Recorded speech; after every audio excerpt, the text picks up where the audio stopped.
My name's Sheila Muxlow, and I'm a local resident here. I've also lived and worked in Edmonton with folks at the front lines of the tar sands mining development.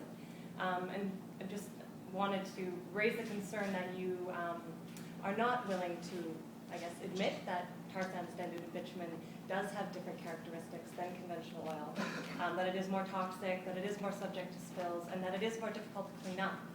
And I guess, can I just confirm, is that what you are saying, that you do not believe, you're not willing to admit as a company that there is issues with this product, diluted bitumen, that are more toxic and subject to spill and more difficult to clean up?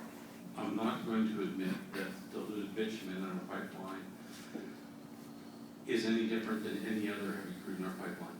Okay. Because we have no evidence of it whatsoever. There's been no study that has concluded that. There's currently a study underway by the National Academy of Science in the U.S., PHMSA, on the very issue. There's been work done by the ERCP in Alberta and by others that have provided that evidence. We've got no experience with any. We've been moving diluted bitumen to the pipeline for 20 years. There's been no experience of any change in the integrity of the pipeline as a result of that. The quality specs of the oil coming into the pipeline are all the same. Okay, so I guess, one, I'd love to follow up with you on some scientific studies that have been done that do suggest the different characteristics. I'm happy to receive them. Great, and I invite you to look critically at the Kalamazoo, Michigan spill that happened down in the States.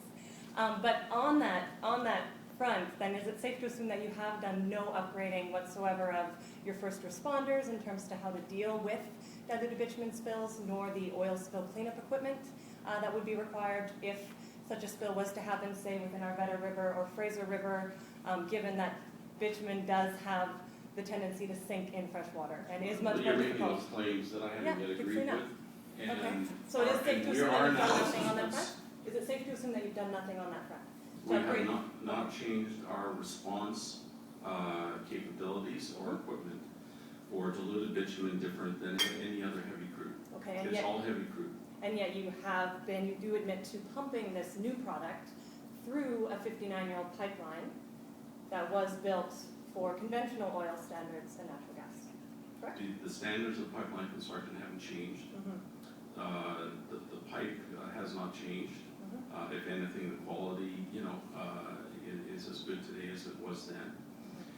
And there's no evidence in the 20 years we've been moving the product that it has had any different effect than any other commodity we've moved through it. Okay. And we analyze the pipe, as I said, every several years. And there's been no evidence of that whatsoever. And we have not experienced any differing performance of diluted bitumen on the water whatsoever.